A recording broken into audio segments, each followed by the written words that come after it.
This is True Sports and a live broadcast.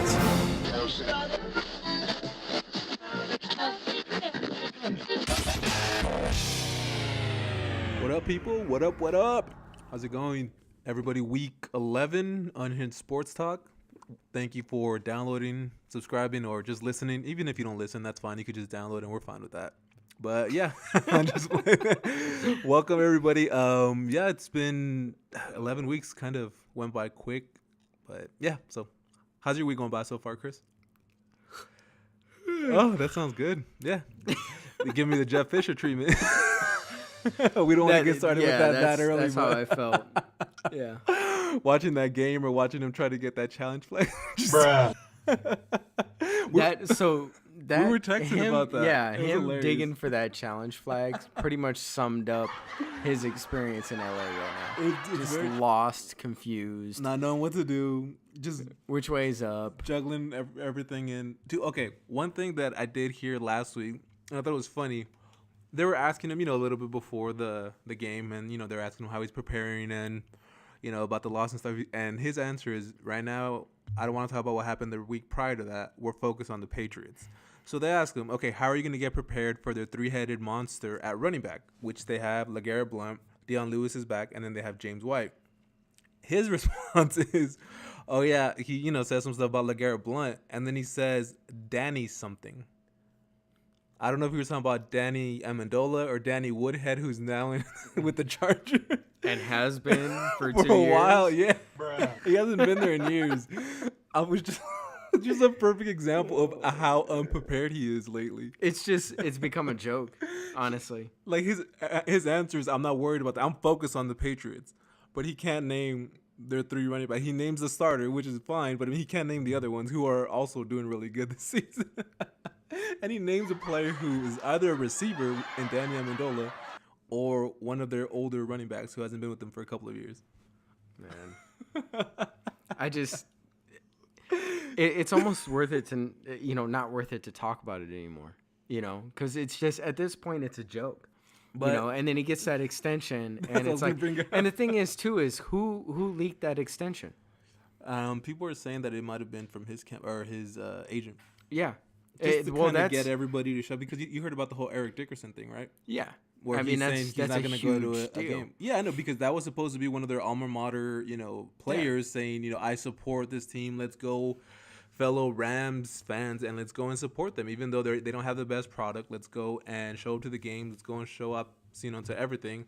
And yet now he's kind of taking it back. I mean, I think that should be a bigger deal than it. I think they should actually be concerned about that as far as the Rams, because that's somebody who a lot of people look up to. Yeah. I mean, I think the bigger deal here is the fact that Jeff Fisher is struggling with reality, and he's struggling with constructive criticism. He's not able to take the criticism, and he's not able to accept reality. And the reality is that his team is terrible.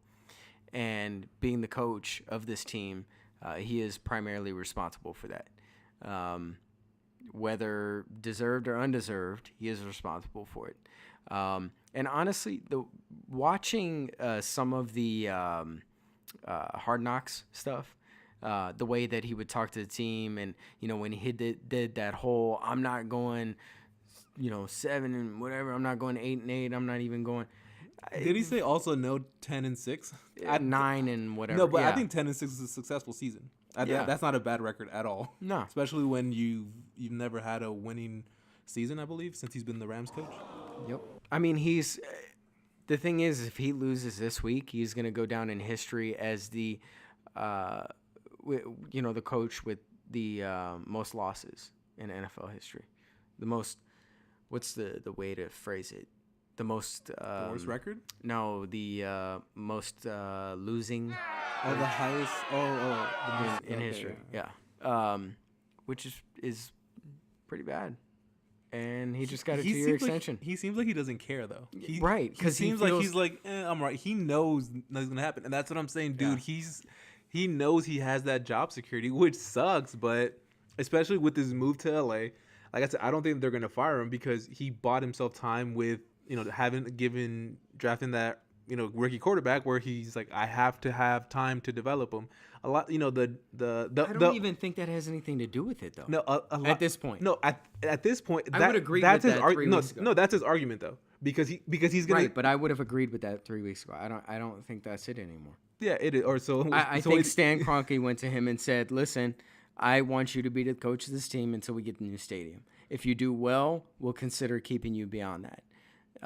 But for now, I'm going to lock you in until we have the new stadium." And I think because of that, he just doesn't care. Obviously, he wants to win. He's an NFL coach. I believe that he really wants to win. I don't think he does. But the way he's been coaching the last couple of weeks, I don't think he does. He's done. He's done. The only time he was ever good was when he was with the Titans. The Titans, yeah, he was good. That's it. But I mean, it's still. I mean, that's the way to kind of sell it to the public. Is we're gonna give him time because we need him to help develop this quarterback, which they need a lot more help than that quarterback. I've seen flashes Then of get golf. a better offensive coordinator.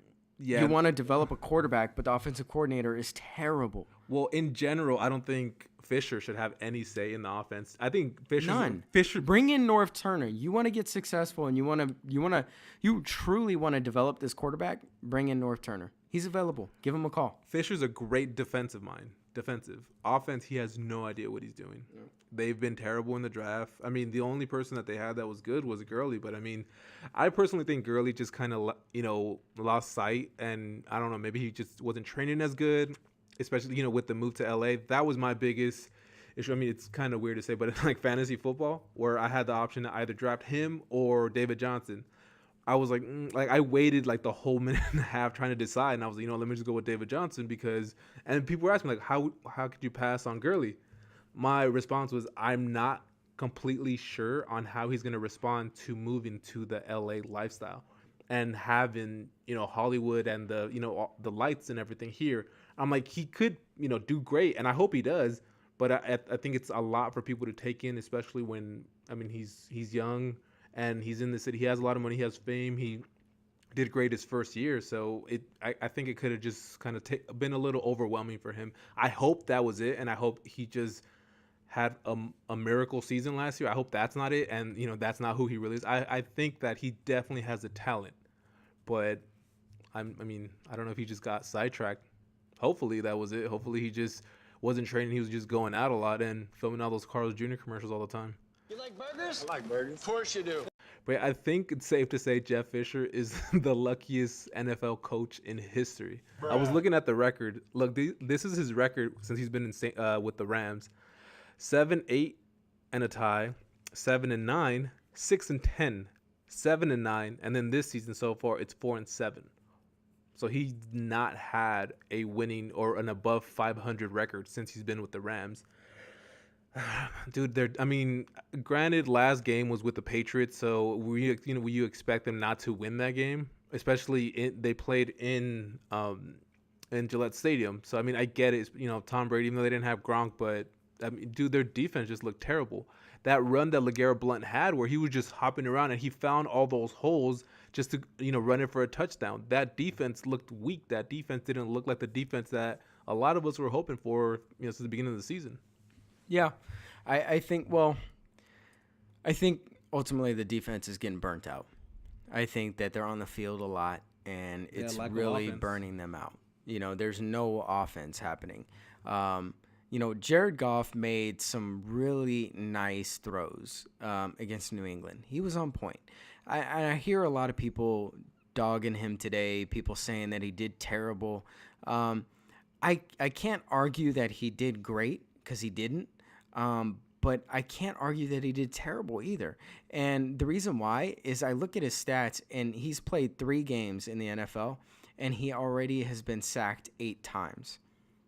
That's terrible. What that tells me is that, yes, they've played some decent defenses, but what that tells me is that the offensive line is not protecting him. And the one thing that I noticed in that New England game, because 4 of those sacks came against New England, one of the things that I noticed is that New England was getting whatever they wanted. They said they were going to pressure him, and they made it clear before the game that they were going to pressure him. So it was public. You knew that from the press conference a couple days before the game. So why do you not have more protection for him? And it all leads back to coaching. The coaching is not giving the players the best chance to be successful. And then you have situations where wide receivers are dropping wide open passes. It's just unacceptable. I think Jared Goff needs to focus on hooking up with Quick, and the two of them just need to build some chemistry and put some points on the board. Even Kenny Britt's good though. Kenny Britt is but kind of shown up in like certain scenarios. But he's been spotty. He's been hit or miss, and he dropped a wide open. My thing is, if the ball hits both your hands, you have no excuse to drop it. Yeah, none. True. And that happens so many times on Sunday. Let's not even get started on Tavon Austin though. I've been saying he didn't even play. No, but I mean throughout the season is what I'm saying. He's been a huge letdown. My thing is, they gave him an extension of 4 years for over $40 million. They could have used that money to build, to get an offensive lineman, to build up something, to get a different receiver. Who Tavon Austin, I don't think he's ever really proven himself to be a legit NFL caliber receiver. I mean, he's had little moments here and there, but I think they overpaid him, and I think that is something that's gonna end up hurting him unless they have a clause in his contract where they can let him go. I think they should, but I don't know. He seems that, I mean, when I was watching him on Hard Knocks, it seemed like he had a really good rapport with the front office and Jeff Fisher, where they're taking care of him just like they're taking care of Fisher. But I didn't hear that the contract for Fisher, they have a clause where he's not guaranteed to come back next season, which I don't know what the whole 2-year extension would be for. Yeah, my thought on that is that they're just going to pay him. Right. Like, I honestly think that they have to pay him out a year, right? Right. I think there's a good chance that he may be gone next year. And I think Stan Kroenke, because he can afford to do it, is just trying to take care of him. It's like hey, thanks for, being here and putting through it. It's like a severance package. A regrowing. Yeah. Thanks for, going through this rebuilding process with me. Thanks for going through the move with me. I really appreciate you. Let me take care of you, and you're not going to be working next year. And I think ultimately that's what we're going to find out in the offseason, is that he's not going to be back next year, but he'll get paid. Something that I think is a positive, though, that I want to look at. In all the negatives that are going on, one of the positives is that in 10 games, Case Keenum had 9 touchdowns. Okay, in 3 games, Jared Goff already has 4 touchdowns. So despite the fact that Jared Goff is struggling, which is expected, he's a rookie in his first 3 games. I don't expect him to tear it up the way Dak Prescott is, because he doesn't have Des Bryant and Ezekiel Elliott, right? And he or that offensive line, right? Or that phenomenal offensive line in Dallas. I think if you put Jared Goff in Dallas, he would be doing pretty darn well. But I think that's a positive to look at. I think that's one of the things that we have to look at and focus on, is that he is making some positive strides. He didn't do too well against the Patriots. He was 14 of 32. He had 161 yards, which is not amazing. But you're talking about a Patriots defense that has been really good this year, and a Patriots offense that's been firing on all cylinders. So I think he's a rookie. He has no line. He got sacked 4 times in that game. He also had 2 picks, but he was able to get a touchdown, and he was able to get 161 yards. So I think we have to focus on some of the positives and see that, he is making some strides. Wow. I'm at a loss for words. You actually gave credit to the Patriots right now. Don't take it back. No, don't take it back. They're playing really well, Chris. But I know that I know that took a lot for you to actually say those words. Notice how I didn't say Tom Brady in any of that. I cannot support a cheater. I can't. I don't care that he's about to pass Brett Favre. He already did. Or that he did pass Brett Favre. 201 game or winning games. Yeah. Yeah. To me, it's all tarnished. If Brett Favre was caught cheating as many times, let's not go down this road again. It's gonna take up a lot of time. Right, but that's my point. Let's just go with the fact that you actually gave them credit. That's it. I didn't say that you went above and beyond. The team, the Patriots is doing great. really well. They're a great team. Yeah, I mean, they're my prediction to go to. That running back core is. Oh yeah, they're awesome. Yeah, they're dangerous. And what I love about their running backs is the way that they mix it up. LeGarrette Blount will drive it down your throat, and then all of a sudden White is running out on the sideline. And it's a really nice mix. They've really figured out how to have a nice mix of running backs that do different things. It reminds me of when the Chargers had Tomlinson, obviously towards the end of his career, and what's his name? Big guy. I can't remember his name right now. I think he's on Eagles now, isn't he? We have Matthew. You talking about Tolbert? No, Tolbert. Yeah. He's on the Panthers, yeah. right? With Tolbert, and that was fun to watch because they would go boom, they would go fast, and then they would go train, just like jam it down your throat. Yeah, right. I mean, they have a running back committee. The Patriots right now, they have a committee where and they even have, now that they have Dion Lewis back, he got back from injury. They can use him as a receiving running back, where they just have him to the side, throw him, and then he'll gain a couple yards. It's really good. They're my pick to go to at least the AFC Championship, which will be exciting. But one thing I did want to bring up, or how you said about Goff, he had those 3 touchdowns against the Saints. Granted, the second half he didn't do anything, but my thing to hold on to is that we've seen flashes of what he can be with a good team, with a good supporting cast. And I mean, with the Fisher move, I get why they're doing it. Like I said, they want to have him just kind of be there. And then I wouldn't be surprised if they just fire him. Like the latest, they'll fire him right before the Inglewood Stadium's built and say, you know what? Here we go. Fresh start. New quarterback, or not new quarterback, new coach, new stadium. Come on, everybody, support us. Be with us from the beginning. We're going to rebuild. We're giving you a better product. So I think it's just now where they're going to use him to kind of just carry the torch until the new stadium comes built. I don't think they can afford to wait that long, in my opinion. I think season ticket holders I don't think are not going to pay for season tickets to watch this for 2 more years. It's not going to happen. One thing this year that's kind of concerning is that because Christmas Day lands on a Sunday, is that they're going to have games not on Sunday. They're going to have them on Saturday. So there's going to be games Christmas Eve and New Year's Eve. Like, do you think a lot of people are going to cancel their plans to go to a Rams game? I don't. Nope.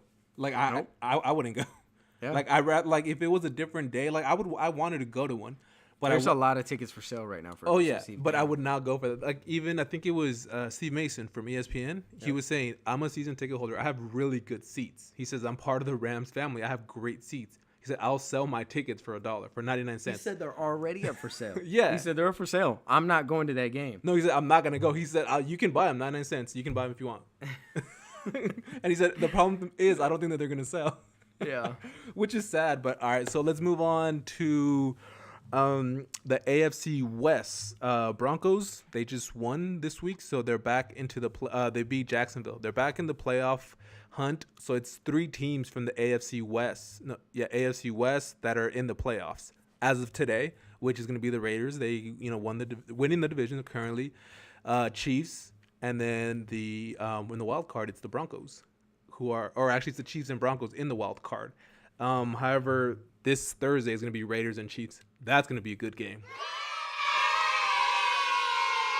Both teams are on fire. Both teams are playing physical, great defense, great offense. That's going to be a really good game to watch. That's actually one of the most exciting Thursday night footballs that that's came out this season. That's going to be a really good game because both are going, they're on a roll, and playoff determination is on the line at the moment.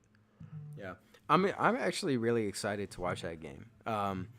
I'm not a fan of either team, but I am a fan of what the Raiders have done. I think that they've done a really great job at developing something organic, and it's a lot of fun to watch. If you haven't watched a Raiders game because you just simply don't care about the Raiders or you're not a fan, I highly suggest watching one just because they're so much fun to watch. Carr is an animal. And he is not afraid to go deep down the field, and he's got 2 really awesome receiving weapons to throw to. And they have a good running back. Yeah, and they have a good running back. So they're a lot of fun to watch. And they are still my pick to go to the Super Bowl. In the AFC, they are my pick for the Super Bowl, and it hasn't changed, and I don't see it changing. I think they're going to find a way to win this game on Thursday. I know the Chiefs beat them early in the season, and they're going to Kansas City, which is really, really hard stadium to win at. Kansas City is usually really good at taking those home games. Most players, former players, will tell you that they do not like playing in Kansas City because it is so difficult to play there. But I think the Raiders find a way to win this one, and I think they cement themselves as the best team in the AFC. Yeah, I actually heard that the Chiefs stadium is louder than Seattle. That it's a lot harder to be able to listen. I mean, obviously on defense you have to communicate with each other, so that's what some people were like, well, what does noise have to do with anything? You're on the field, you need to communicate with your players and know, okay, we're running this play right here. We you focus on this guy. Let's stuff the box or whatever. They have to run that. So if you can't hear, you have to kind of throw sign language at each other, try to communicate in some way. So it's a big factor. And if once the offense has that momentum and has the crowd involved, it changes the momentum a lot. But yeah, that's going to be a really good game. Can't wait for that because of the playoff determination. Broncos are kind of on and off. And let me see who else. Today, did you see the game tonight? Oh, we're recording Monday night. No, I've been watching the Laker game. Oh, Jets. Well, it started at 5:30. You could have watched it before. Lakers didn't start till 7:30. But all right, it was Colts and Jets. Jets ended up benching Fitzpatrick after the second half to come in, and they had 3 points at the half. And then the only other touchdown they scored was with their what's his name, Bryce Petty, who came in and he threw a touchdown. He was throwing the ball very deep, and he got a pick, but then he ended up getting a touchdown. Some of the receivers though, like even Brandon Marshall, just seemed like they were dropping the ball or they just weren't getting open or weren't running the right routes. But I mean, that kind of team fell pretty hard from last year where they had two receivers that both caught over 1,000 yards in the season. I mean, they had Eric Decker and Brandon Marshall last year who were killing it. And even Fitzpatrick looked like he had a career, season or a career high season. But I don't know, this year they're just sucking. And now Andrew Luck kind of showing up. What was their final score on that? Hold on, let me take a look at that. Final score for that was, where is it? Oh, great. I lost in fantasy again because Andrew Luck finally decided to show up. That's awesome. That's what happens, man. He hasn't shown up all year, and every time I've played him in fantasy, I've won. And I was supposed to destroy this guy this week. And 41-10 was the final score. Sorry. Yeah, he killed it today. Unbelievable. Dude, he killed it. I am slowly slipping out of the playoffs in our fantasy league. I'm now down to 5th. There's only 1 week left, right? So this upcoming week, this weekend is going to be the last week before playoffs in that league. Yeah. The crazy thing is that I'm 7-5, but the top, and I'm actually tied for 4th at 7-5, and the top 3 teams are 8-4. So if I win next week, I'm tied for 1st place. Yeah, that happens. And I've lost the last 4 weeks.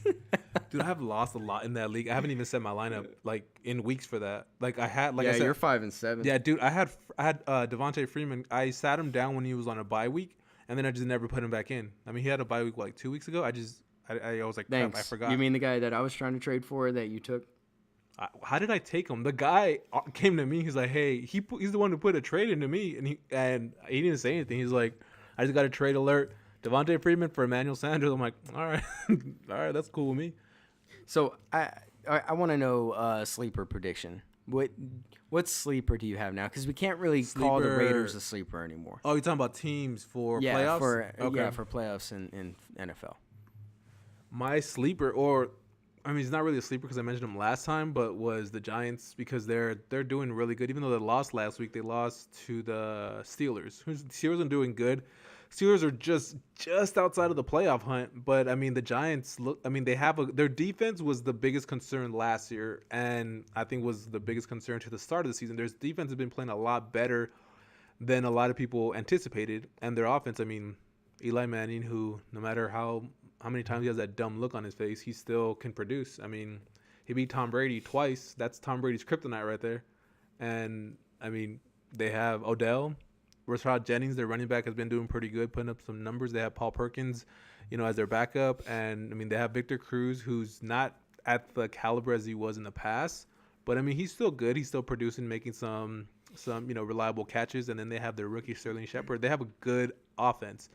And I mean, even though they should probably be our rivals because I'm an Eagles fan. I mean, the whole NFC East. I don't have a hate for the Giants. I don't have a hate for the Redskins either. The only one I do have a hate for is the Cowboys. I think it's because of their fans, because a lot of them don't even know what they're talking about half the time. Eagles fell apart. Dude, they're horrible this season. They were 3-0 and have been on just like in a downward spiral since then. I mean, they lost Lane Johnson, who was their best offensive lineman. He got suspended until week 15 or 16. He comes back.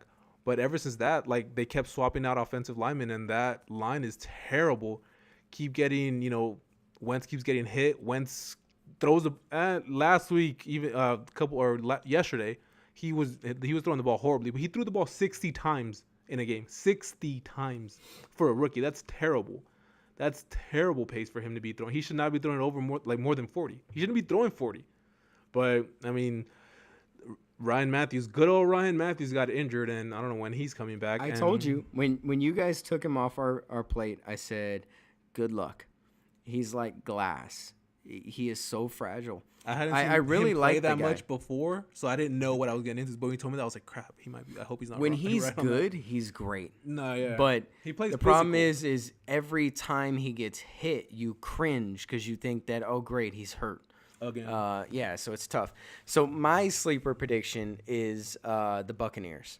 They have tied the Falcons in their division, and I think they have a really good chance to take first place because they're on a roll right now. They're tearing it up.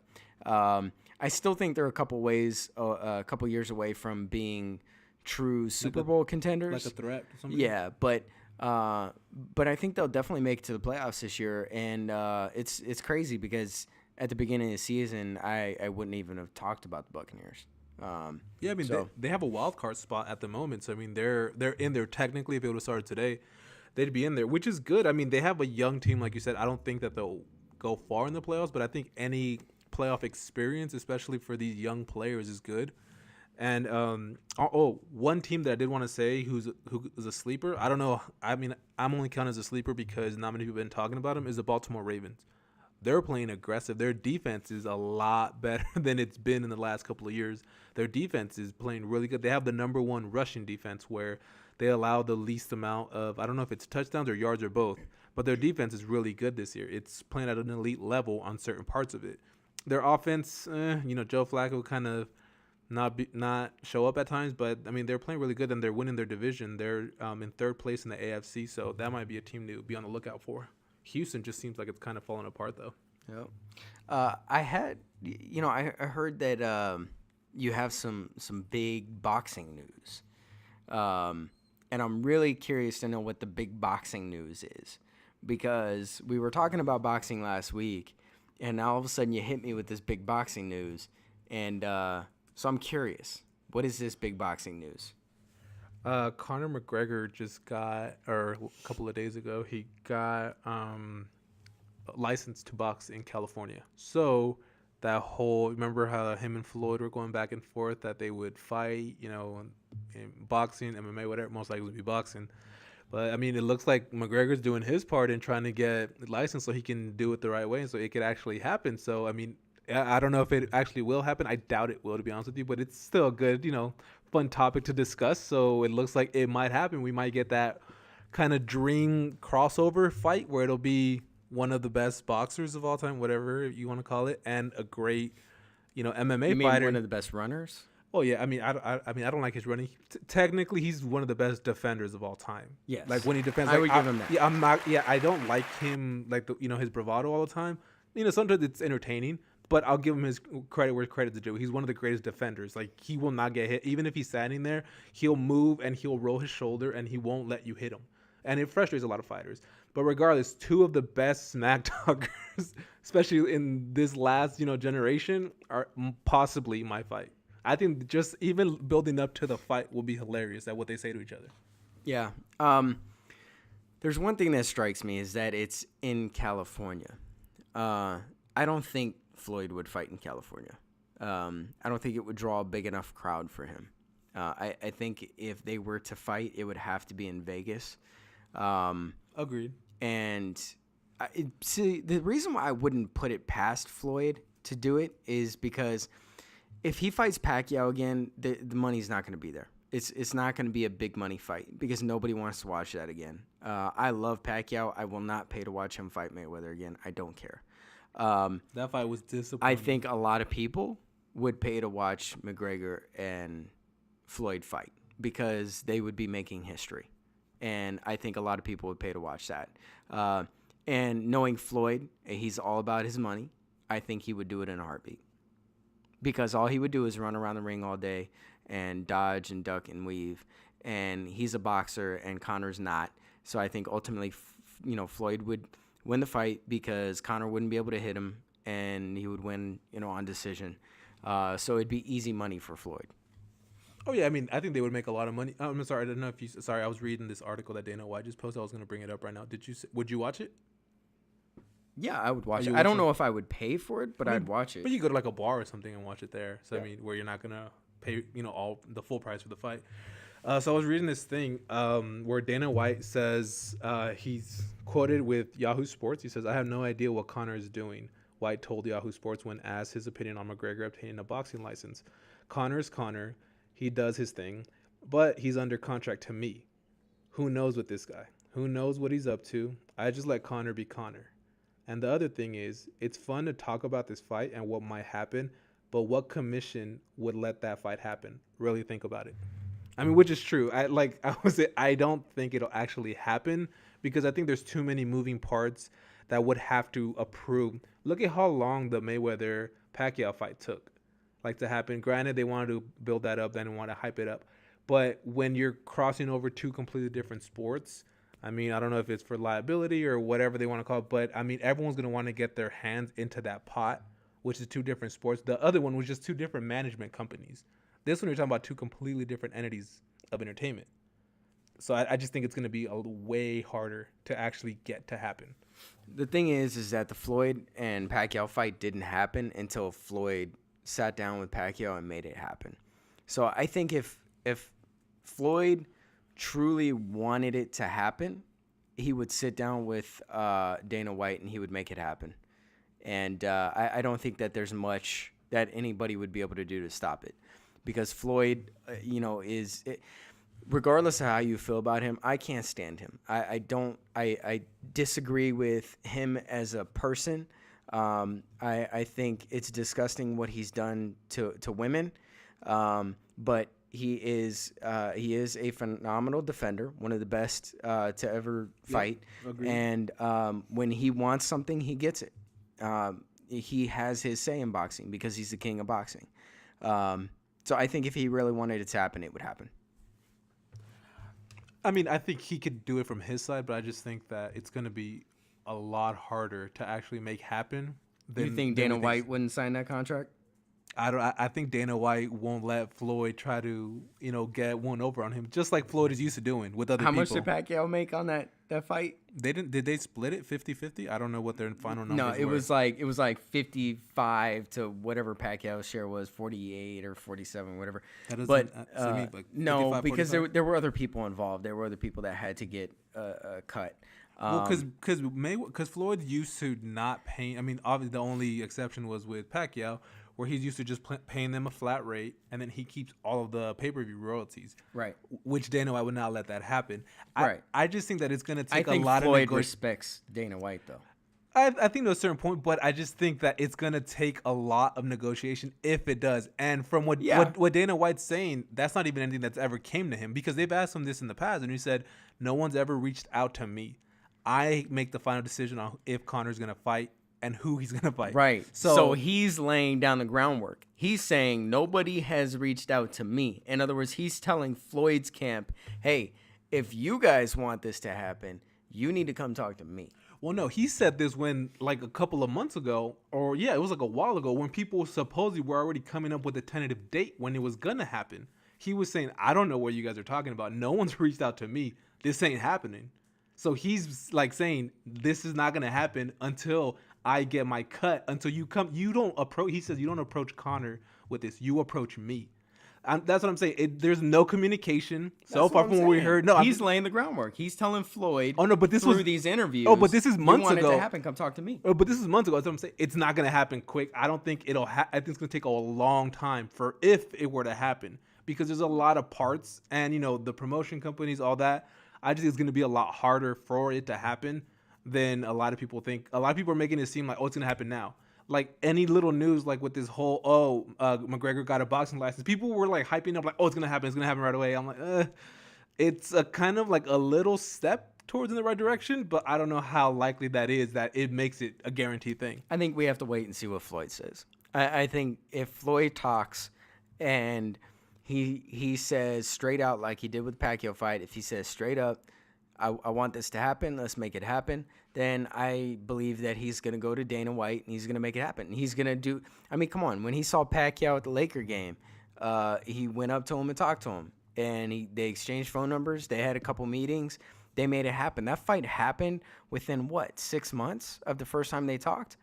So if he could make that happen, that's usually what it takes. But right, okay, but yes, granted, there's different sports involved in this. Floyd, exactly, and that's what I'm saying. There's it's not where it's a lot easier to make it happen where you just have like the promotion companies. When you're talking about making history, though, like you're talking about probably in the range of $200 million. But nobody's gonna want no company is gonna want to make their company kind of take the lower end on that, and I think that if Mayweather just destroys McGregor, I maybe the UFC is kind of a little like, okay, well, we're going on his turf, so it's them kind of losing a little bit. UFC is not as political as boxing, though. With their, like we with, see with, that no in no the yeah fact that no they change no fighters. definitely with their own people, with them. It's just gonna it's gonna be a lot more complicated than what it really is. I think if UFC goes into it and doesn't play hardball and just lays down what they would like to see happen, and if boxing comes close to what Dana White says this is what I want to happen, I think it happens. Because ultimately Dana White doesn't play games. He says this is what I want and this is what should happen. We all win when this happens. And most people tend to jump on the ship with him because he's been right 95% of the time. And he's a very smart businessman. Oh, heck yeah, definitely he is. And he's also not greedy. I just don't think it'll happen. I think it does because he's not a greedy guy and he's not political. It's just let's make this happen. No, I'm not this saying he's needs not to political. happen. I just think it's a lot of talk. It's a lot of kind of like going, bickering back and forth. It's a lot of the two big names just talking crap to each other. I don't think it's gonna actually go to it. I mean, Floyd with the whole Pacquiao fight, that's a little different. He waited purposely that long because he knew.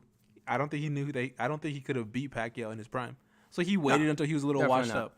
But I mean, and that's what I'm saying. That situation was different. That's why he kept pushing that off to the side.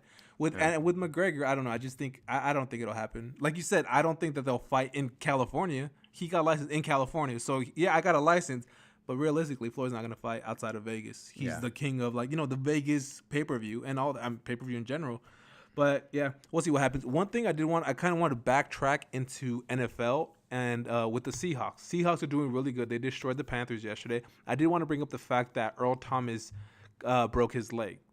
And after the game, he tweeted, it was the game was still going on. He tweeted out that, this is an injury, and I'm paraphrasing, this is an injury that's not, not anything good. It kind of hurts, mentally and, for this to happen to him, and he's contemplating retirement, which I think it would be a big blow to that Seattle defense. Not only is he not going to be with them for their playoff run, but if he retires, that's someone who's a key member and a key part of their defense and their Legion of Boom. What do you think about that? How do you think that they will be able to recover from that as far as a team wise, or do you think it's something that he just kind of said in the moment just because he was, feeling down on himself because of his, injury? I guess we'll see. I mean, I don't want to ever question somebody's motives, as far as, will they or won't they? If he says he's done, then, maybe he really is done. Well, he said contemplating. But my biggest thing with football is because it's such a team sport and it's really next man up. One man goes down, it can hurt you this season, but it never. There's never like a multi-year lingering effect like with basketball. A player leaves, like when LeBron left Cavaliers the first time, it completely dismantled them. They had nothing and could do nothing. And it was that way for a good 3-4 years. Football is not that way. You lose a player, you find somebody next year that is at least close to a good replacement, and you move forward. I don't think it really – I don't think it crushes Seattle in the long term. It may hurt them this year, and it'll probably affect them in the playoffs. So. Yeah, I mean, we will see. I mean, he's just a great player, and he's only 27. So, I mean, you would hate it for someone to go out when he's been such a pivotal, player in that, dominant defense. But, if that's what he feels and that's what he wants for his career, you can't blame the guy. I mean, he's made a lot of money, and I mean, he wants to live. I'm assuming he just wants to, live a healthy life so he can enjoy his retirement with his family. I mean, you can't blame him for that. Yeah. Completely understandable. Yeah. There's some big news out of the NBA that I wanted to get to. So in the new CBA, they are going to, starting next year, they're going to move the season back 2 weeks. So basically, and it's not going to change anything because all they're going to do is eliminate preseason games and start the season 2 weeks earlier. Wait, what? That's going to happen next year? Yeah. So no preseason? There's still going to be a preseason, but they're shortening it by 2 weeks. Oh, so they're cutting the preseason almost in half in order to start the season 2 weeks earlier, in order to stretch it out a little bit, to remove some of these back-to-backs, 4 games in 5 nights. And I bring that up because we're watching the Laker game right now as we're talking, and Tarek Black just got injured. He is now the 5th Laker to get injured within the past couple weeks. And right now they have Nick Young and D'Angelo Russell still out. And so now Tarek Black goes out. Good thing is that Zublaka, Ivica Zubac, is up from D-League where he was crushing it. So I'm excited to see him, but it sucks that, we have to see him at the expense of now another injury. So question is, do you agree with those changes? And do you feel that more sports should take the same steps and eliminate some of these preseason games to maybe help with player injuries? One point I did want to mention when you text me, Zublak, as in I had never heard of this guy, so I Googled Zublak, and it took me this Twitter thing, and I'm like, what? And it was a fake account or like a fan account, and it was a hashtag Zublak. I was like, who is this guy? And I saw a Laker uniform, and then I just clicked on it. I'm like, oh, his name is Zublak, but they call him Zoo or whatever. But Zubat, but they call him Zublak. I was done. I was like, oh, okay, got it. And that's when you text me, you're like, oh. Because he's a block machine. I kind of put that together. but that was just a funny story. And he's so cool, man. He's from Eastern Europe. And, okay, I was going to ask if he was European. Yeah, he's 18 years old. He's a young guy. He's funny. He's witty. He just fits it, and he's super humble. He's so excited to be a Laker. He's constantly talking about how excited he is, and it's a dream come true, and he can't believe that he's with his favorite team. And one thing that I think is really awesome is he has Kareem's number 33 in the D-League. And the irony in it is that he spent the entire offseason working on a skyhook, and he said that his goal is to bring back the skyhook. And he has actually gotten really good at it. Nobody has been able to bring that thing back and perfect it. Pau Gasol is pretty good at it, but it's not like a Kareem skyhook. It's a Pau Gasol skyhook. Oh yeah, I mean, but you're talking about one of the greatest ever too, Kareem. Yeah, I get you. I mean, no one can kind of get on that level, but yeah, right. I get you. But it's really cool to see him actually perfecting it, and then he's actually been working on it with Kareem, which makes it even better. That's dope. Which makes it even better. So it's pretty cool, man. I'm excited to see him back. I'm glad that he's been in the D-League getting reps. But I really hope he gets some minutes, with all these injuries, because he's a lot of fun to watch. He's extremely aggressive on the defensive end. He'll get a lot of blocks, a lot of rebounds, and he's extremely skilled on offensive. And he really, truly is like a reincarnation of Kareem. That he's a classic big man. How tall is he? 7 foot. Oh, okay. And he's technically like 7'1". He's just over 7 feet. But he's a classic big man.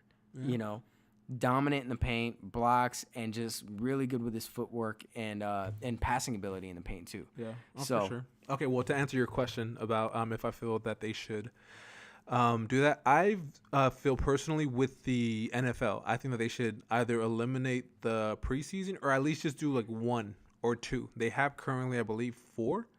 Yeah, 4. But I mean, we've seen it happen where players get hurt. I mean, last year, Jordy Nelson, which was the star wide receiver for the Green Bay Packers, he got hurt. I want to say in preseason game 1 or 2, he got hurt, which was a season-ending injury. So he didn't play the whole season, and that's their their best receiver. So I mean, that sucks. Where you see these guys. I mean, they're trying to kind of just get back in the rhythm, and then yet, I mean, you have an injury that costs you the whole season, which not only sucks for him, but it's also bad for the team at that point. So I think if they kind of brought down, which made this season a lot of teams be a lot more hesitant on how they use their star players in the preseason because they don't want to put them at risk to have an injury that's going to cost them either a couple of weeks or even the whole season. So I think they should definitely shorten it. But as far as expanding it or kind of spreading it out, I think with the NFL it'd be a little harder just because they have games only once a week. So it'd be kind of right. Yeah, I mean they couldn't really expand it, but they could eliminate some preseason. Yeah, I mean, yeah, if they remove preseason, yeah, I think that'd be definitely good. But I mean, I have heard people try to bring up the idea if they eliminate 2 preseason games, but then extend the regular season for 2 extra games. That eliminates the purpose, though. Yeah, I know. Which, I mean, it'll eliminate that purpose, but I think that they're trying to just kind of find ways to still, Yeah, they want to make their money. Exactly, to make their money another way. Even though preseason they don't make as much money, but they still make a good amount. I mean, it's NFL. Yeah. So one more question with you for you before we leave the Lakers. They have been hovering at 500. So they are on pace to have a 41-win season, which is approximately 16 games over what most analysts and most people that balance analytics and study analytics put them at. Because those are most always people 100% accurate, right? Right, exactly. So most people had them at 25 wins. Now a lot of these people are changing their minds. They're saying, you know what? I think the Lakers are going to get to 38, 39 wins, maybe even 40. Are you changing your mind? I don't know if I'm necessarily changing my mind because, I mean, I'm glad I put it on one of the episodes when we talked about it. I said from the beginning, even when I think were a little on the fence around 30, I said 35. I said 35. Okay, I don't remember what you said. I remember I said 35 because I remember I was one of the few that didn't think that they would do as well. I said I don't think that they'll make playoffs from the beginning, but I said I think that they're a solid 35 team or 35 win team. What do I think that they'll be at 41 based on the pace that they're at right now? I mean, they're 10 and 12 right now, so they're not at 500. But I don't think 40 is like a stretch. And I mean, it's not a stretch for me either, an extra 5 wins. But I don't think it's impossible for them to win 40 games this season. But I mean, you're talking about they're well over doubled their wins from last season. I remember you said, I'm not counting success on just wins. But when you see that number, how could you, like, no matter what, you can see that number and be like, oh, heck yeah, they definitely had a great season. Yeah. That's an amazing improvement. Anything over 35 wins for me this year is a success because it shows tremendous growth. I didn't want to see a 29-win season. I didn't want to see, most people said, oh, if they get 25 wins, that'll be great. That's a good boost. No, it's not. To me, that's not success. That wouldn't be success to Kobe. I can't call that success.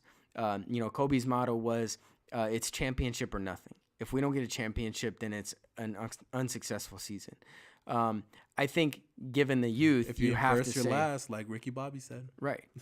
So I think given the youth, anything over 35 wins, I will say that the youth movement is a success. I won't say that the Lakers basketball season was a success, but I'll say that the youth movement and the growth that I wanted to see was a success. So, dude, even if they were at 20, like 25, okay, obviously I don't think that they will be. I mean, unless they just completely fall apart for the rest of the season, but I don't think 25 would be that bad of a thing. Before the season started, I don't think that would be terrible. I don't think 29 would even be terrible. I don't think it would be that bad. Terrible, like Chuck would say. Terrible. This terrible shit. Dude, him and Shaq going back and forth is hilarious. That's so funny. Especially when Shaq's like, but where are your rings at, Chuck? Where them rings at, Chuck? Yeah, but I don't know. I just don't think it's that. I don't think it's that bad. But yeah, I don't think 40 is out of reach for them. One thing I did want to bring up is how you told me Julius Randle is a guaranteed double-double machine. Yes. He's not a guaranteed double-double. He's played. Hold on. Let me bring my stats up. I got this ready. He's played in 19 games so far. And out of those 19 games, he has 5 double-doubles. I'm not saying that's terrible. I'm not saying that, but I'm just saying not guaranteed. Do you have the double-double ranks this season? I do. I have double-double ranks. He is ranked 33rd on that list. Okay. Above him, we have Alex Len. We have, how do you say his name? This name? Georgie Dang.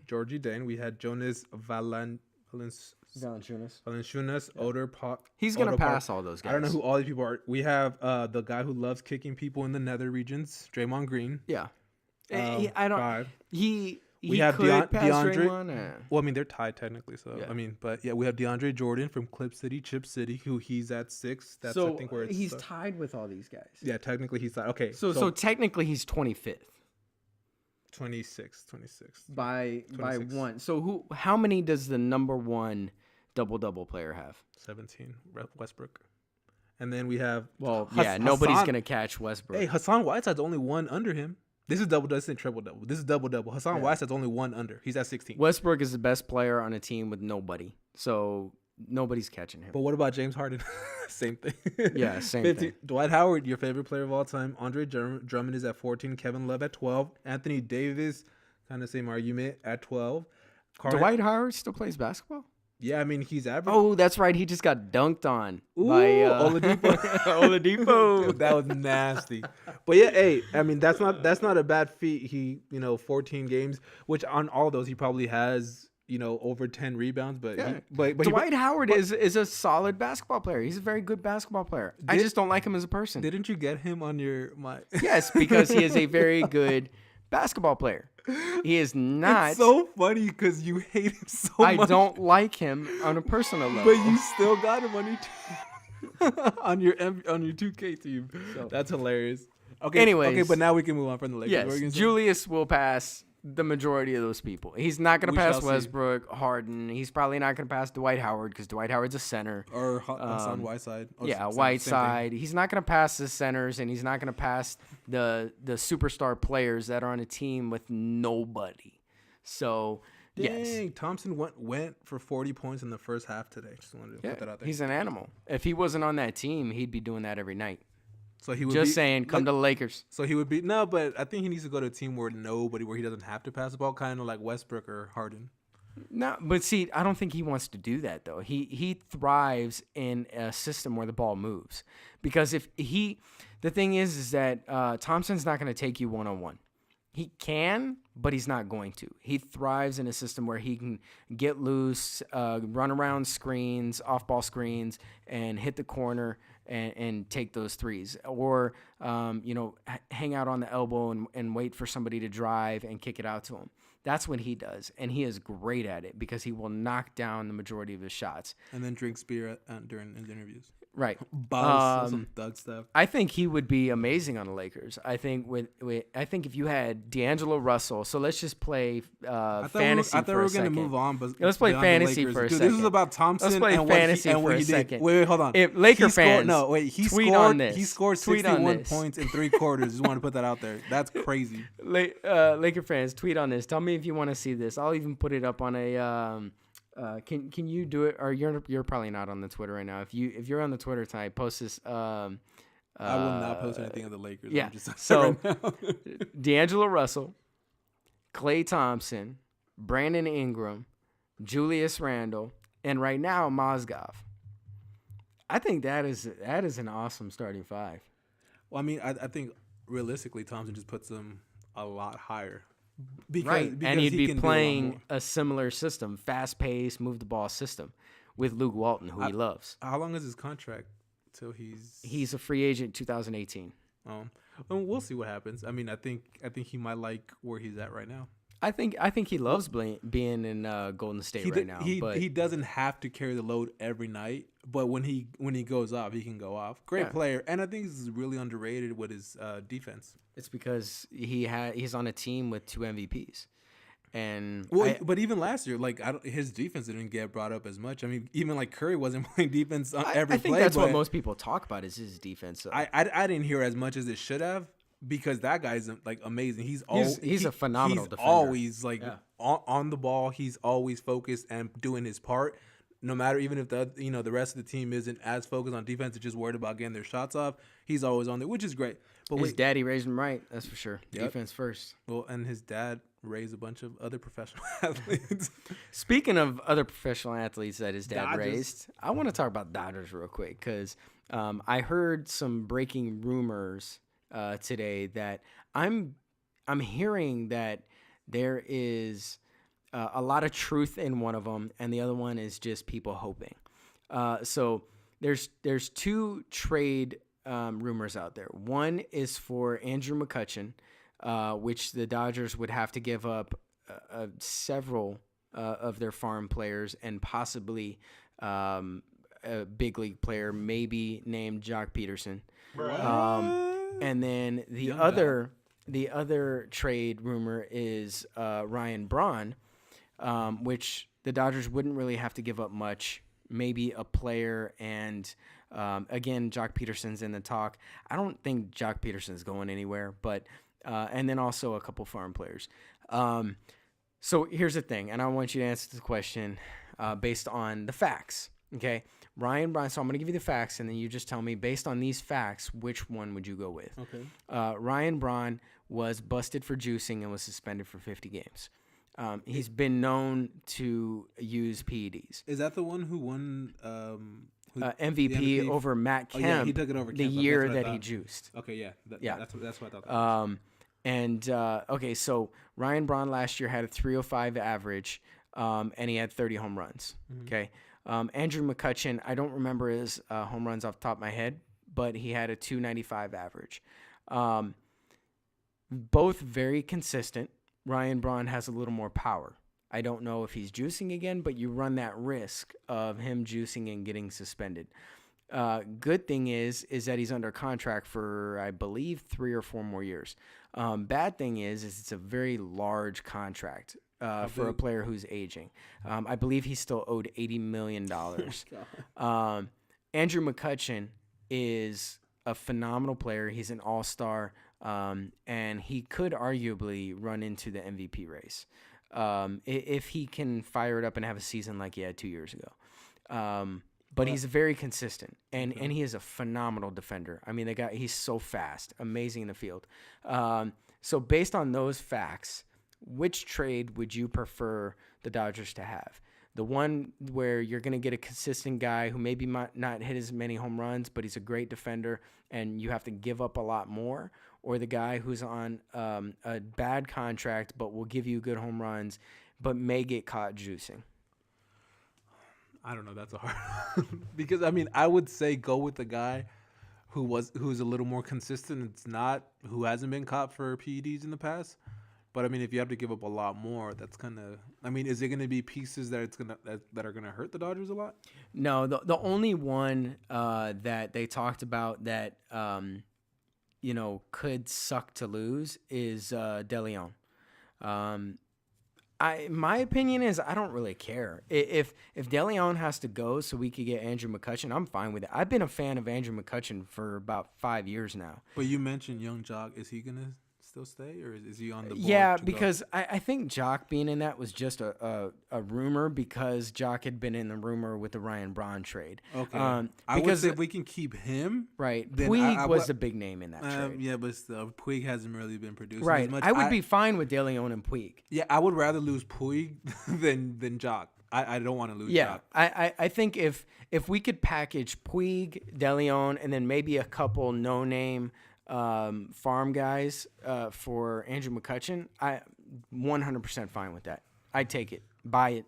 Yeah, Jock's too young and too talented to lose. I don't want to lose him. Puig, I mean, we've kind of seen. I mean, he destroyed in a good way the league when he first came in. Kind of went on a slump. Kind of started to come back. Never really been to that full potential again. So I don't know. I'm fine kind of with leaving him though.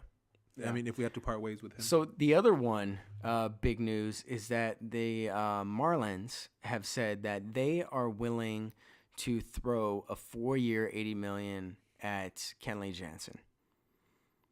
That's $20 million a year for a closer. Damn. A guy who pitches 1 inning a game.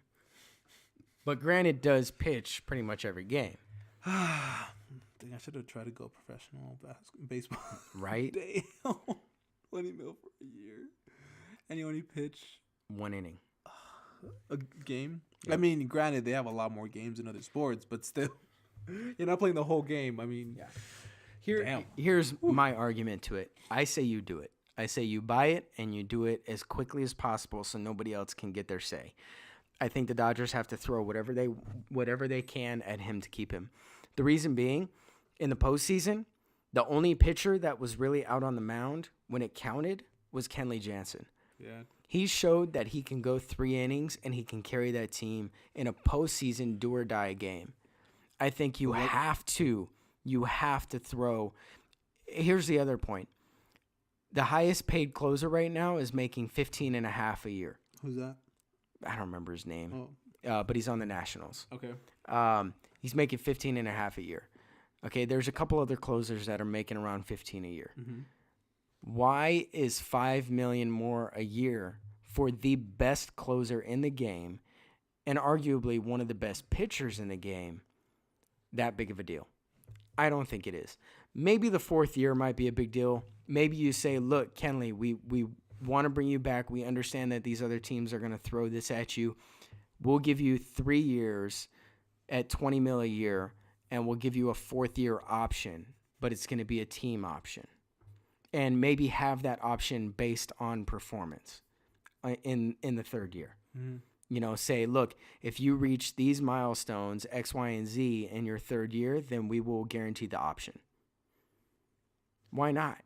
You think he wouldn't take that? He loves LA. He doesn't want to leave. You throw that at him, I guarantee we're able to keep him, and we lock down our clutch pitcher who we need in the postseason. I look big picture. Everybody says closers don't really matter. You can find another one. It's not a big deal. To me, it's a big deal because we need him in the postseason because we can't get over the hump, and he helped us get to the championship series. So I think that he is a vital piece of the team, just like Justin Turner. How old is he? 27 years old. Yeah, he's not that old yet. He's still young. Yeah. So you give him 4 years, or sorry, I think he just turned 28. So you give him 4 years, that puts him at 32 years old. Yeah. That's not that old for a pitcher. For a closer. Especially for a closer. He's not wearing out as much as other. No, and he's hardly ever injured. He had the heart issues for a little bit, but he's hardly ever injured. Yeah. I think you spend that money, you do it as quickly as possible, and get Justin Turner signed. Stop playing games. All right, but I think the Dodgers shouldn't just be wasting money like they've been used to. I mean, if we're going to start winning, then okay, then that's fine. But I don't want to start just handing everybody money and then freaking getting us excited for the playoffs and then getting eliminated all the time. Yeah. I want to tease a couple things for next week since we're out of time for this week. So dang, next I didn't week, even realize what time it was. Next week, Cavs, 3-game losing streak, concerned or not? Or by then, it might be more. It might be more by next week. We'll see. Well, actually, they just beat the Raptors today. Never mind. Well, yeah, still. But they could lose more, yeah. Still, I mean, the 3-game losing streak was kind of a big deal for them, and everybody made a massive deal out of it, even though it really wasn't a massive deal. Lakers doing it again, man. They were down almost 20 and they came back. It's now they were only down 3, but Jazz just went on a little run. Still plenty of time left. That's what they've been doing all season, man. You can't count them out. Fourth quarter, they always make a comeback. Well, they're young. They got them fresh legs. Right? I've been telling them they're gonna make a lot of people work for their win because they're young and they're not gonna get tired as easier as other teams. So here's my other tease. This is gonna get a lot of people fired up. Oh, you tease. Okay, you ready? Mm-hmm. Clippers. Should they trade Blake Griffin or Chris Paul? Oh, again with that. Well, here's why. Mhm. Okay, there's a second part to it. Okay. Free agency has shown very little loyalty from the players over the past several years. Yeah, I get you. They all leave. They all have been leaving. Yeah. We saw that even with Durant. They've all been leaving. True. So if you cannot get Chris Paul re-signed during the season, do you trade him? Might as well get something for him now. Blake Griffin, do you trade him? Chris Paul could be declining. I mean, he's still a great player, but he's old. So let's talk about that next week. I was going to give my opinion on it now, but yeah, we'll go ahead and, like you said, tease that and we'll discuss that next week. If you guys want to, tweet us or send us a message on Facebook, whatever, text us, let us know your opinion and we'll bring that up. Very interesting, discussions, especially that second one. I look forward to discussing that. Anything else you want to put out there? Do you see anything this weekend or recently? Nope. I'm having fun watching these Lakers get fired up on this comeback, so I'm ready to turn my TV up. Everybody have a fantastic week, and we'll be talking to you next week. All right. Bye, everybody. And like I said, just reach out to us, and we'll look forward to hearing from you guys. Have a good one.